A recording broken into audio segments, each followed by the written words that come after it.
दोस्तों, तृतीय अध्याय आरंभ करने से पहले आपको बता दे, अगर आपने अभी तक प्रथम और द्वितीय अध्याय नहीं सुना है तो उसका लिंक आपको डिस्क्रिप्शन में मिल जाएगा। जाए पहला और दूसरा अध्याय भी सुने। और मित्रों, आप अपने शुद्ध वचन परिवार से जुड़ने के लिए चैनल को सब्सक्राइब कर ले, क्योंकि आप एक सब्सक्राइबर नहीं, अपना एक परिवार है। सूत जी बोले, हे श्रेष्ठ मुनियों, अब आगे की कथा कहता हूँ। पहले समय में उल्कामुख नाम का एक बुद्धिमान राजा था। वह सत्यवक्ता और जितेंद्रिय था। प्रतिदिन देव स्थानों पर जाता और निर्धनों को धन देकर उनके कष्ट दूर करता था। उसकी पत्नी कमल के समान मुख वाली तथा सती साध्वी थी। भद्रशिला नदी के तट पर उन दोनों ने श्री सत्यनारायण भगवान का व्रत किया। उसी समय साधु नाम का एक वैश्य आया। उसके पास व्यापार करने के लिए बहुत सा धन भी था। राजा को व्रत करते देखकर वह विनय के साथ पूछने लगा, हे राजन, भक्तिभाव से पूर्ण होकर आप यह क्या कर रहे हैं?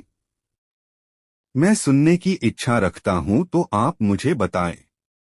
राजा बोला, हे साधु, अपने बंधु बांधवों के साथ पुत्रादि की प्राप्ति के लिए एक महाशक्तिमान श्री सत्यनारायण भगवान का व्रत व पूजन कर रहा हूँ। राजा के वचन सुन साधु आदर से बोला, हे राजन, मुझे इस व्रत का सारा विधान कहिए। आपके कथनानुसार मैं भी इस व्रत को करूंगा। मेरी भी संतान नहीं है और इस व्रत को करने से निश्चित रूप से मुझे संतान की प्राप्ति होगी। राजा से व्रत का सारा विधान सुन व्यापार से निवृत्त हो वह अपने घर गया। साधु वैश्य ने अपनी पत्नी को संतान देने वाले इस व्रत का वर्णन कह सुनाया और कहा कि जब मेरी संतान होगी तब मैं इस व्रत को करूंगा। साधु ने इस तरह के वचन अपनी पत्नी लीलावती से कहे।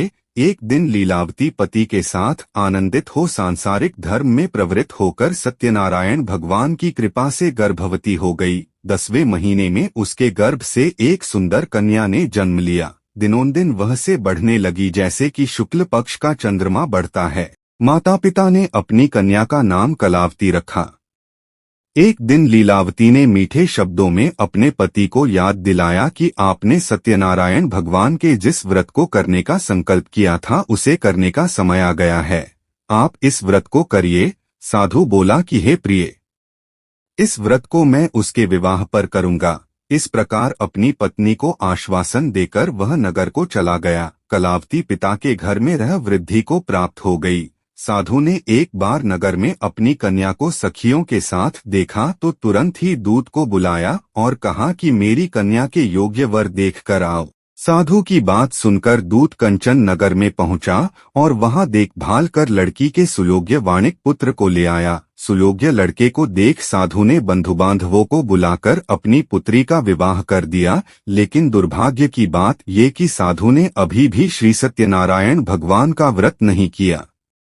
इस पर श्री भगवान क्रोधित हो गए और श्राप दिया कि साधु को अत्यधिक दुख मिले। अपने कार्य में कुशल साधु बनिया जमाई को लेकर समुद्र के पास स्थित होकर रत्नासारपुर नगर में गया। वहां जाकर दामाद ससुर दोनों मिलकर चंद्रकेतु राजा के नगर में व्यापार करने लगे।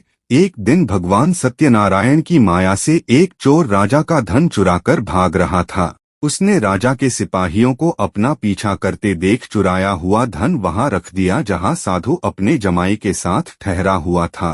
राजा के सिपाहियों ने साधु वैश्य के पास राजा का धन पड़ा देखा तो वह ससुर जमाई दोनों को बांधकर प्रसन्नता से राजा के पास ले गए और कहा कि उन दोनों चोरों हम पकड़ लाए हैं, आप आगे की कार्यवाही की आज्ञा दें।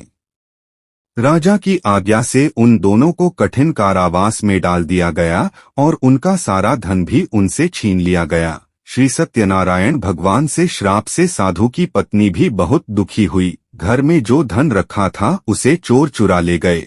शारीरिक तथा मानसिक पीड़ा व भूख प्यास से अति दुखी हो अन्न की चिंता में कलावती के ब्राह्मण के घर गई। वहां उसने श्री सत्यनारायण भगवान का व्रत होते देखा। फिर कथा भी सुनी। वह प्रसाद ग्रहण कर वह रात को घर वापस आई। माता के कलावती से पूछा कि हे पुत्री, अब तक तुम कहाँ थी?